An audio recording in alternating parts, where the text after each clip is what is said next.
Hi guys, welcome to another episode of T.N.T. Garage. Now, I want to say first of all, thank you to each and every one of you that liked my past few videos, commented on them, and all your comments were great. I hope I answered any questions or got back to you on them, but thank you very much, because doing this is my dream, and you guys are going to be every part of that. And I truly want to say right now, thank you. Because even though I might have less followers than a duck, we'll get there someday. Now, that being said, I chose to do this because, of course, it's something I love. And also because I'm really only good at two things. One is driving truck and the other is working on stuff. Now, in my travels of searching for a dream, I've tried several other skills and ultimately failed. So I'd like to read you that list of 1,000 skills I just couldn't get down. Number 1, rocket surgeon. Number 2, garbage collector. Number 3, children's book author. Number 4, number 28, U.S. Women's Olympic volleyball coach. Number 29, arm bar. Number 30, 76, exotic dancer. Number 377, Tony Stark. Number 378, architect. Number 379, arm bar. Number 827, airline pilot. Number 828, you know what? Jericho did this before, didn't he? Never be first to anything. Let's get to it.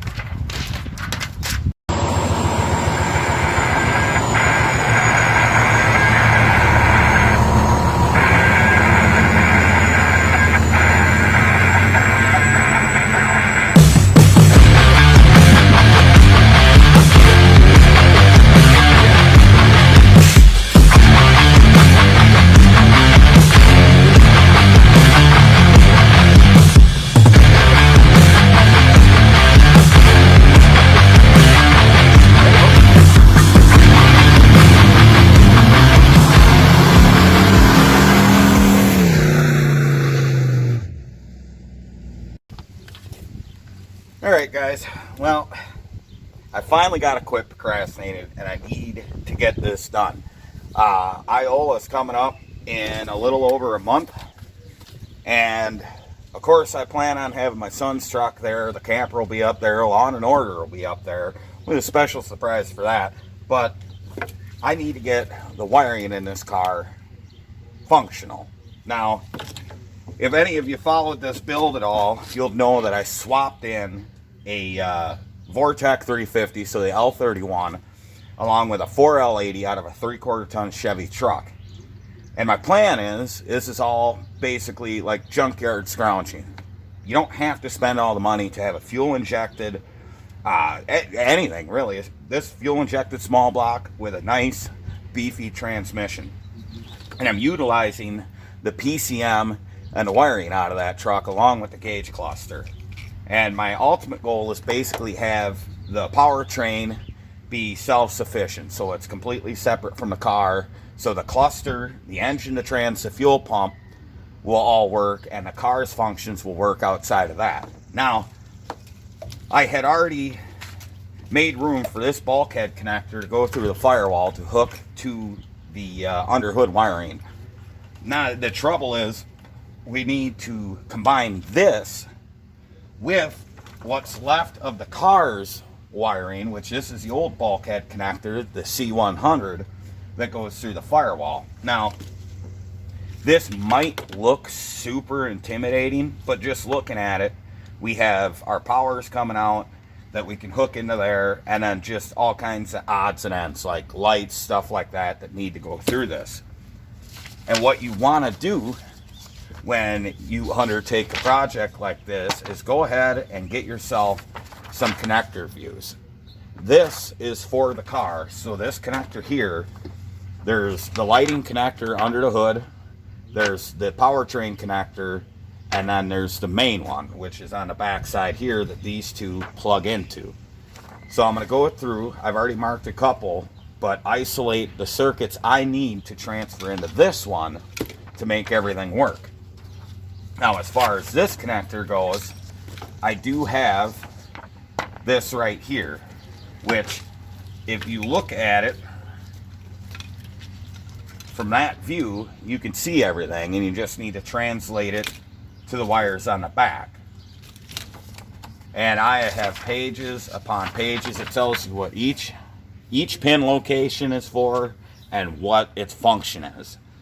It might seem intimidating, but it's really not. You just copy and paste, basically. You find the like circuits on this one and hook them to the like circuits on this one, and it should be all right.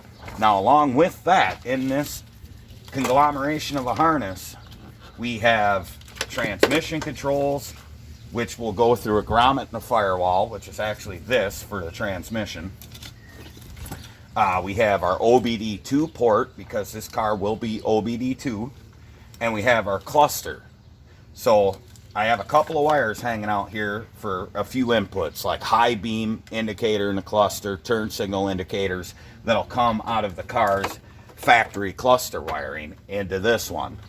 So I guess let's go through our paperwork and figure out what we need to connect, and then start, well, connecting them.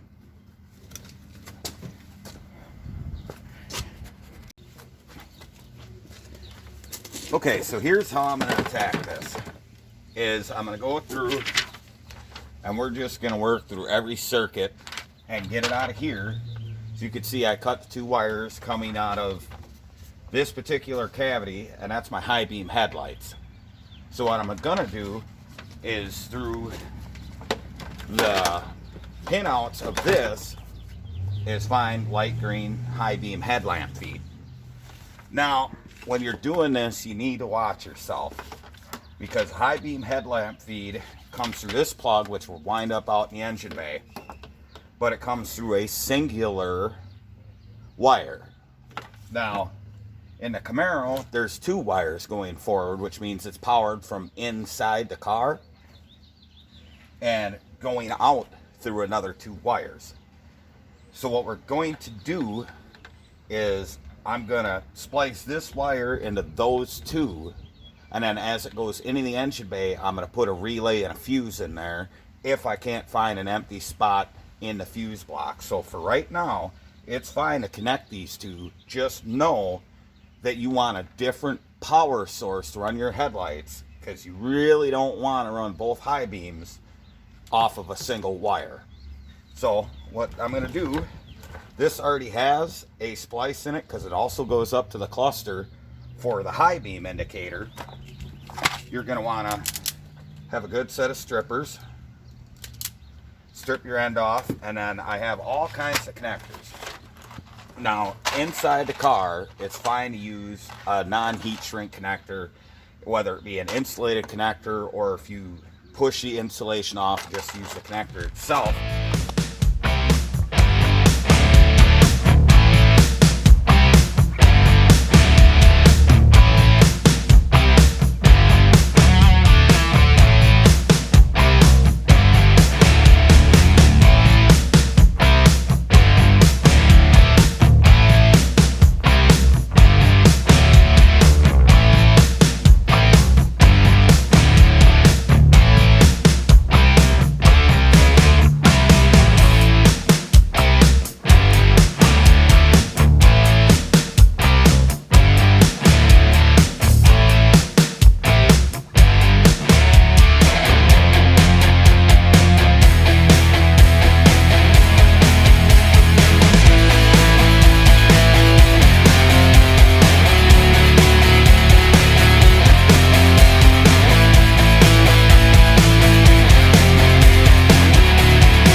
Well, after about 28.5 seconds of looking at this, my brain began to itch, like on the inside. It didn't feel very good. So just looking at connector views doesn't, at least in these, doesn't give me the exact function of everything I want. I need the exact function. So I whipped out one of my old Haynes manuals that gives me the ignition switch layout of the car, because that's what I'm going after right now. So I have that, and I have pages and pages of ignition switch and associated wiring schematics for the truck. Now it looks like GM didn't actually change the wire colors from 86 to 98, but you always want to verify it, especially when you're dealing with something that's going to have a lot of current going through it, say an ignition switch. So we know that the start position from the truck switch would be a yellow wire, and it's also a yellow wire coming from the switch in the Camaro column. So we just need to dig into all that and figure out what's what. We got a couple yellow wires in here. We've got some gobbledygook in here. And it's just, if you ever question yourself, especially when it comes to wiring, just more resources, more resources, more resources. That's all you can do. So let's continue on this.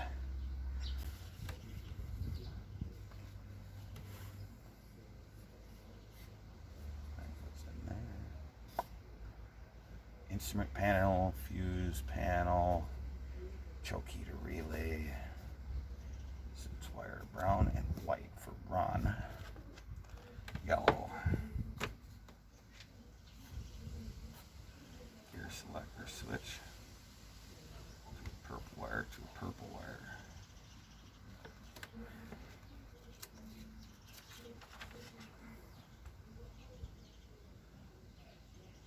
Purple.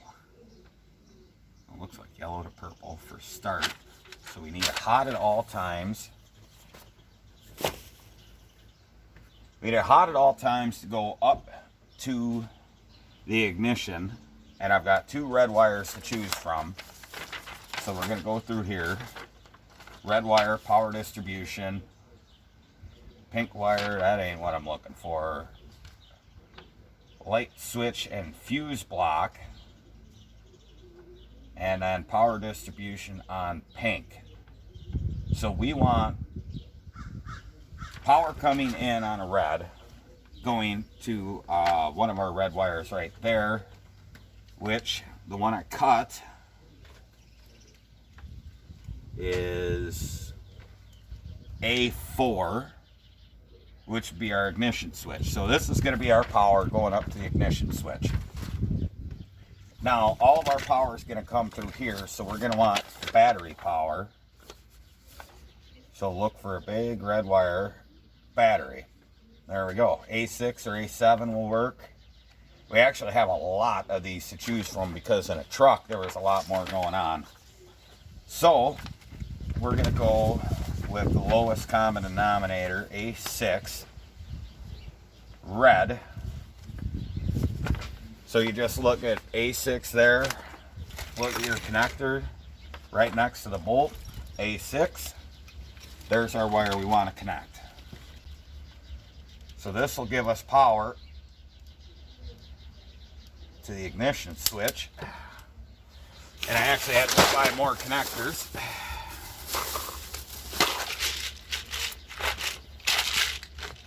So I had some, actually I got another one here. There we go.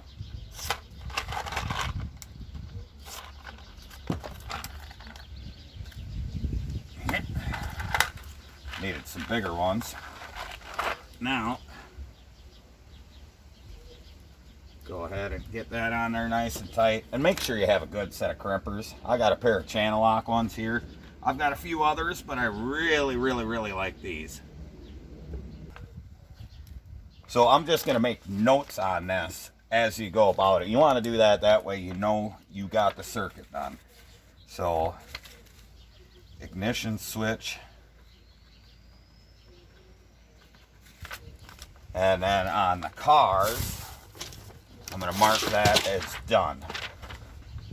So, done.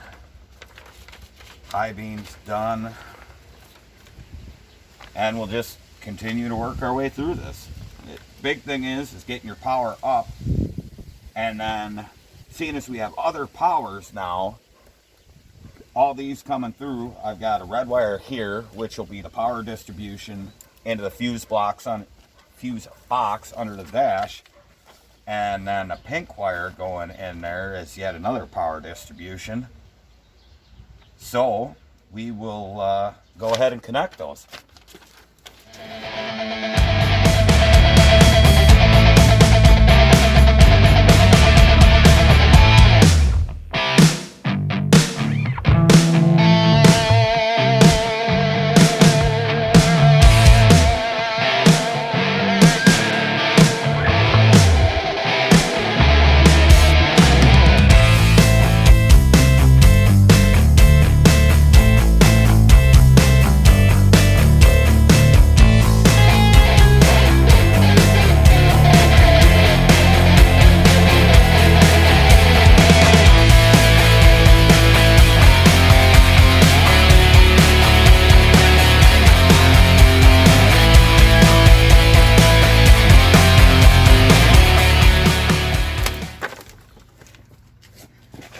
Okay, now one thing I'm going to do, because I'm just working down the list, is when I look at this connector, which isn't that one, it's this one right here, and I'm going to hook up my park lamp feed.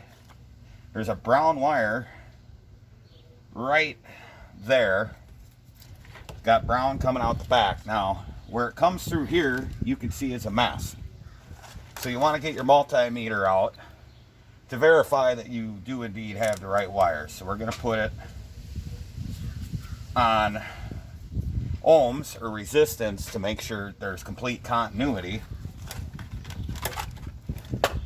Get my leads out here. So this connector, and what I'll do to kind of save me some time, I've got my extendable leads here. I'm going to go ahead and hook the alligator clip to the pin I want, and that way I don't have to hold both ends at the same time. Put that up there, and now we can go ahead and find the wire we need. So there's a handful of brown ones coming out of here, and we just want to feel them out and see if we can get some continuity.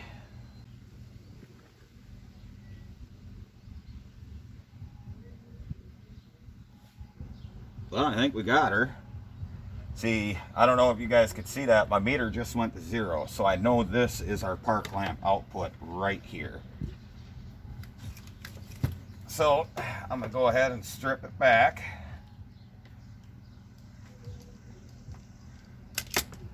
There we go. And make sure it doesn't have any companion wires, because sometimes they'll do that to you. And we'll check this one.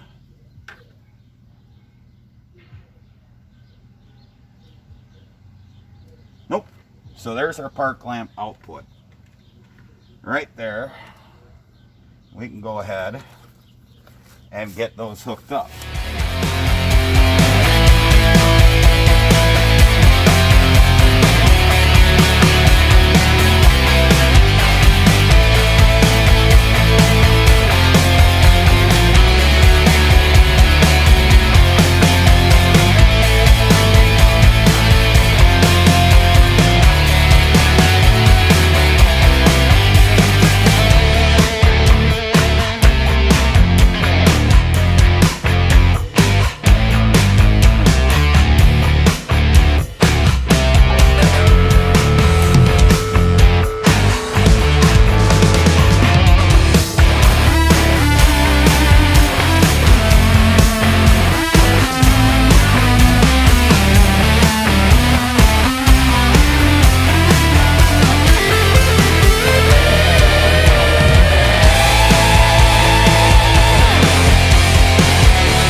Sweet baby savior. Oh, get you guys in here to get a little better view of what I'm doing. As you can see, it's a nightmare. But I'm working on eliminating this connector and everything going through here. So I've got quite a few things hooked up. And we're just going with the stuff that I know I need. So, like all this fuel injection stuff for the old motor, don't need that. I can just cut them and tape them off. So, those are for wiper and washer, yada yada, our way through that. Don't need the tachometer, don't need oil pressure, don't need the choke heater. This is a fuel injected car. Multi-port fuel injection, coolant temp, don't need. Backup lights, brown and white. It's charging system, which is F8. F8 right there. That should have a white tracer on it, or just be brown. Yep, says it can be brown, and I don't know if I need it, but I'm gonna clip it. There we go. And we'll go through our truck schematics and see if there's one in here for the charging system. If not, we won't worry about it. Oh, nope, nope, nope, nope, nope, nope, nope, nope, nope, nope, nope, nope. Charge lamp indicator. Lamp output. So I'd say that's probably the charging system because they're both brown wires. Now here's something I've noticed putting this harness together is they're all the same colors. Amazingly. I mean, don't go by that just for sure that you can take something, you know, 11 years newer and just hook all the wires up the same. But they have been so far the same color. So our charging warning lamp that'll go to the cluster, I will go ahead and hook that up, which was in this one. Vehicle output, blah blah blah. We don't have ABS anymore. Gonna have to take that bulb out of the cluster anyway. Where was it? Ignition switch, VSS, charge. Okay, C3. So C3, move all this. All right, C3 is going to be this row right. Yep, there's our brown wire.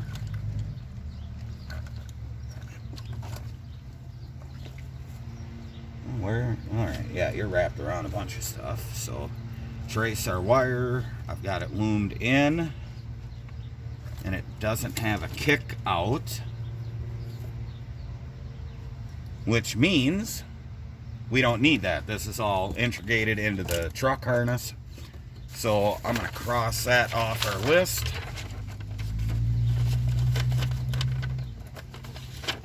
Dark green horn. You know, we might want to be legal. So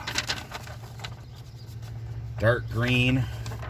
Now, if you guys can see this, and I hope you can, basically just the simplest way I'm doing is I'm going through each and every wire that I know I'm going to need. So dark green is our horn, and it's showing me a location at G1, and then we go up to our C100. G is our bottom row. G1 would be all the way over, and essentially what this is showing you is the view like this. So G1 is going to be right here, and luckily with GM on the older cars, they mark it on the back. So if you look at the back, it'll say G and then be numbered 1 through 4, and we can see a dark green wire right there. So we're going to go ahead, nip that out. There we go. And then find our horn. Here we go, right there. A4 dark green horn feed. So A4, same thing. Look at your schematic. A4 is right there. And just remember when you're looking at these, to set it up in the view you're looking at it. So this is not the side we're looking at. Well, it is, but we're going to be going to the back side. So you just transfer. A4 is that pin. And, yep, there's a dark green wire right there, which, yeah, this is easier said than done, but just be patient. So now we're going to switch, because this actually loops. The wire I found loops from the main connector into this secondary one, and this is all the stuff that goes outside the vehicle. So grab this connector and its matching schematic, and we know it's pin G. So if you just orient it to match, this is our horn feed up here. It's got a dark green coming out of it. So we are going to clip our alligator clip, and then here's the dark green wire here, and we're just going to see if we have continuity. Turn my multimeter on.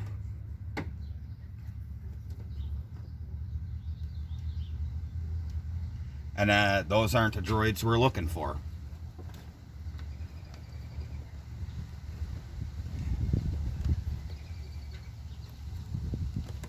So we'll just keep searching for a green wire that comes out. That one comes out of the main.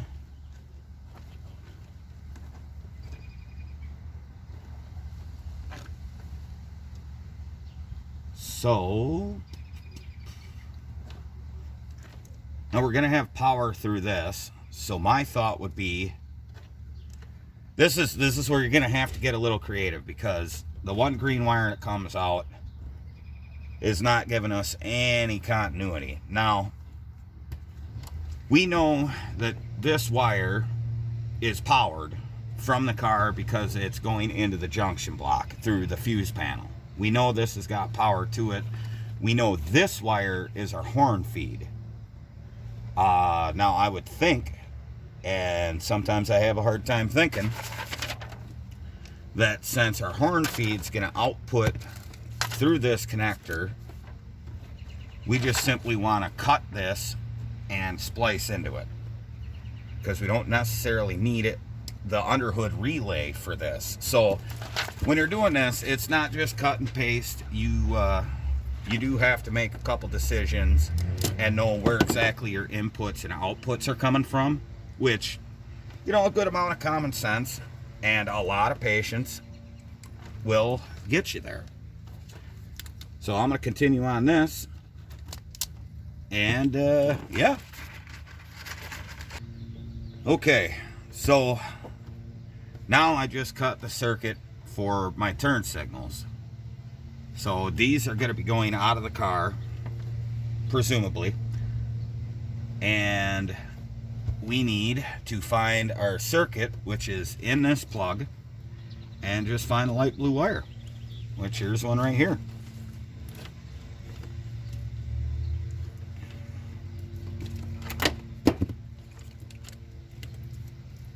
There we go. And test it with your meter, and I'll show you this here. So I've got it clipped in to the circuit I want on the output plug, and I trace the blue wire in, goes up to the harness and back, or up to the cluster and back. And if you guys could see that, I've got continuity, which means that the current will travel from this pin to here, and I've got the right wire. And in doing this, I don't have to tear apart any of this wiring up in the column, any of that. All right, guys, we're getting close to the moment of truth where I'm going to hook up the bulkhead connector. Pray to God it stays in one spot. But let's see. Make sure I give myself plenty of slack here.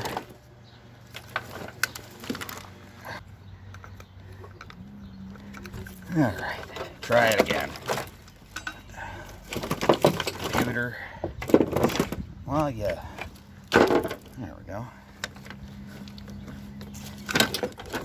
Just kind of trying to jam 47 things in here.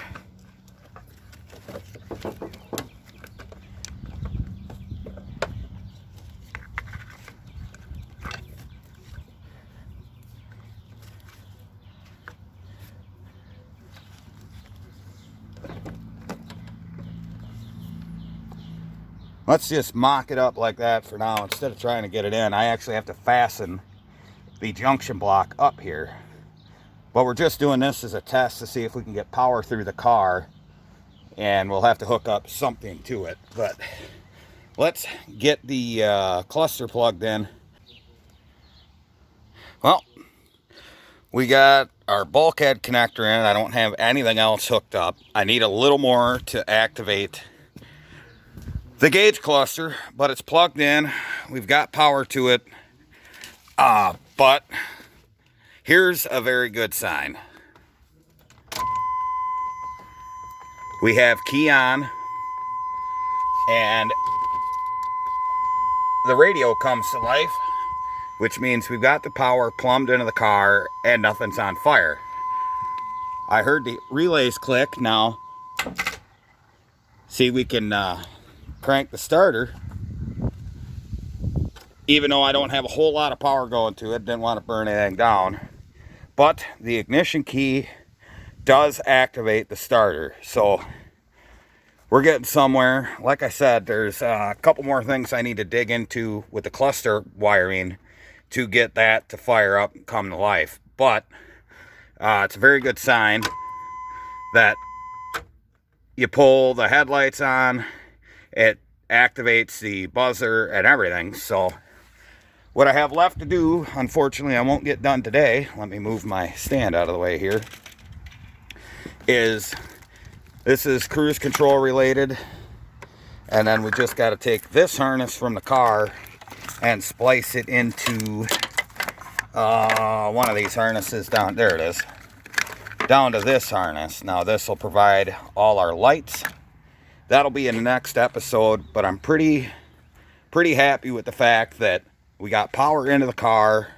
We got power to the distribution center. All those relays fire off. I can actually, even though hillbilly power system here, mainly because I didn't want to fry the truck and I don't have a good battery laying around. So we got all that hooked up, all that gobbledygook, and we were able to just tick the engine over a little bit. So we're just about there. I'll show you underneath the dash. And this whole mess. Yeah, this board and this hammer. That's what I was using to hold the junction block in place. But as you can see, we got the truck's junction block in up there. The car's fuse panel is still in play. And we've got everything connected we need. And since this was just kind of a test run, I'm gonna pull that back out and then eliminate any of those extra wires that are just deadheaded by de-pinning them and pulling them out. But that makes me pretty happy that that turns on. I think it's either a fuse or something with that, or probably there's power that goes through the transmission harness that goes up through there. And once I get that hooked up, the cluster will come to life. But there we go. So little bit of progress. Well, before I go today, I'm going to show you kind of how this is all supposed to lay out. Now, we've got our Vortec L31. I got to finish up the fiberglass on the air hat so it joins up with the factory snorkel. But all the starter wiring's all factory. Everything is there. Our power distribution block's going to get mounted right here with the cover and everything. Now, and you see our bulkhead connector, which this is all the truck going into the car. So this is just standalone and then powering everything inside the car, the lights and all that. The PCM is going to be mounted. I'll make a nice little bracket here in front of the master right alongside the windshield washer fluid bottle. The only thing I have left to do, and some of this has to do with the cluster, is there was a bulkhead connector on the truck that just wouldn't work for this setup. So these have to get tied in to the harness that comes out of here, and this will give me my shift quadrant. It also has some other critical stuff for the cluster. Get that wired in. But all in all, I'm happy with the progress today. I didn't have a whole lot of time to work on this, and I'm glad we got the relays to fire off. We've got power inside the car. Everything works inside the car. So once we get this sorted out, there's a fuel pump pigtail that comes out of this distribution block that's going to go to the 4th gen tank that I'm swapping in. So there we go. I mean, it looks like a mess now, but once I clean it up, you know, get the wiring routed where it's supposed to, it'll almost look factory. So there we go. So far so good. Actually making progress. That's a bonus on this car that I've been procrastinating about forever. So yeehaw. Took it upon myself to finish wiring in the truck side to the car side to the lights and turn signals. So if we pull the headlights on,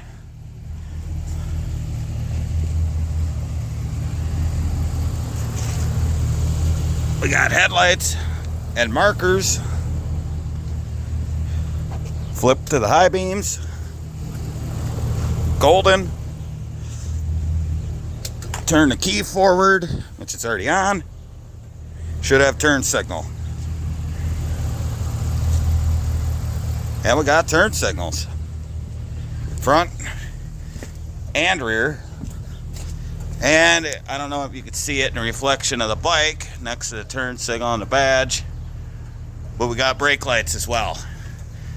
Excellent. We're getting there. Well, there we go. That's about all I can get done for today. Had a lot of stuff going on, and I really wanted to bring the cluster to life in this, but like I said before, I've got some extra wiring to do to finish that up. However, this was a big step forward with this car. We got power to the inside of the car. The ignition switch works. The signal works going down to the starter. Granted, I didn't have enough juice to actually roll the motor over, but we could hear the starter kick in. The relays were clicking. So we're not too far off from zipping this thing together electrically. Just a few more wires to hook up, a couple of the trans control wires, so I have the shift quadrant in the cluster, get the rest of the inputs going to the cluster, and then the output should be set. But like I said at the beginning, the whole purpose of this video and why I'm swapping in an L31 and a 4L80 and a truck computer, the truck power distribution center, and all that is because you could probably get all this stuff for a steal from your local salvage yard. And quite honestly, it wasn't that much work to separate the truck body harness from the truck powertrain harness. And the same thing with the car. This had an independent powertrain harness, which made it really easy for the swap. So with a very small budget, you can put a good small block in your vehicle with a great transmission and all the controls, and hopefully in the next couple of weeks we'll have this thing actually cranking and firing. I gotta wait and measure drive shaft and all that before we can move it under its own power, but it's little steps like this. When you're working on something, just like me, you get frustrated and you look at it and go, God, that's way too much. I bit off more than I could chew. Well, just take a minute, take small bites. That's what I did today. I got the wiring schematics, you studied them, use some common sense, and just take small bites and then take pride in the little victories that you get. I'm really proud that this thing, one, didn't burn to the ground once I put power to it. So I know I'm on the right track. It was a big hurdle for this car, and it's something that any one of you can do. So hopefully next week or the week after we get more in depth to this. I'm going to spend some time on the road studying the schematics for the cluster to make sure we get that right. Get ready to run the fuel pump harness back and then do the 4th gen fuel tank swap, because I want that newer pump to provide the right pressure and volume for the CPI setup on this Vortec motor. So I hope you enjoyed watching this. Every little project, every little bit is fun. Like, share, subscribe, of course. If you're watching this and you haven't subscribed, just just hit the little bell, subscribe. It's not going to hurt you. You won't get that many updates, you know, once a week, twice a week, maybe on stuff. You know, I won't show up at your house or nothing, knock on your door to show you the project. So just go ahead and hit that subscribe, hit the like. You know, that's just, everyone loves a good thumbs up. And go ahead and share it to your buddies on, you know, just little things you can do. I'm sure there's something that I've put together that can help someone along the line, and I certainly hope so. And then, of course, you can find me at T.N.T. Garage on Facebook, and then T.N.T_Garage on Instagram. And again, thanks for watching, and remember, if it ain't broke, fix it till it is.